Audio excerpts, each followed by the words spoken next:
Give us the Jennings response at that table. Oh, please. Donald Trump's gotten more votes every time he's run for 3 straight elections. He won the national popular vote for the first time for a Republican since 2004. And his party won the House and the Senate. The American people have given him a mandate to govern. They want the Republican Party to take action. And you, sir, bringing this up to me at the table would be wise to tell your party, don't be obstructionists, because I don't think the American people are going to like it.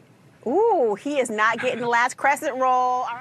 Yeah, well, I can see why you're down on Kamala Harris. I mean, she was one of the worst Democratic nominees of our lifetime.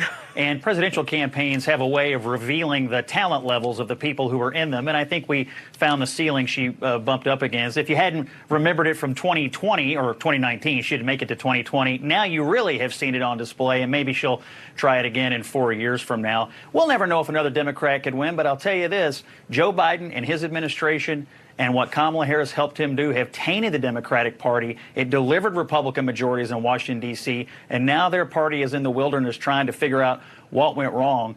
And the American people are expecting Republicans to lead us out of this morass, this malaise, if you will, that we've been in for the last 4 years. Something tells me that Scott's not making it to dessert at Van's house. I see his head shaking. Someone's getting thrown out. I don't know whose house it is right now, but I'm going to go on to the next one right now because, whew, Scott. Okay, this one is for you, and it's probably sure to come up. Trump's only about loyalty, himself, and is stacking his entire cabinet with yes men and yes women. Scott?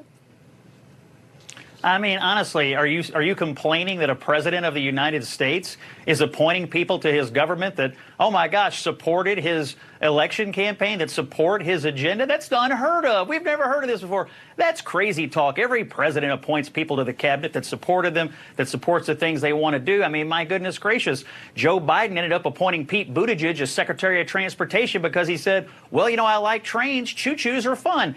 This is a great cabinet. This is great picks. These people are going to shake up Washington, D.C., and so what if they're loyal to Donald Trump? That's what the American people voted for, a government that's going to follow Donald Trump's agenda that he ran on. That's what they voted for. That's how he won. The people should execute his agenda. Van, you're choking on that wishbone right now. I have 2 quick questions for both of you. Do we call it stuffing or dressing? And is it pumpkin pie or sweet potato pie? Go, Van.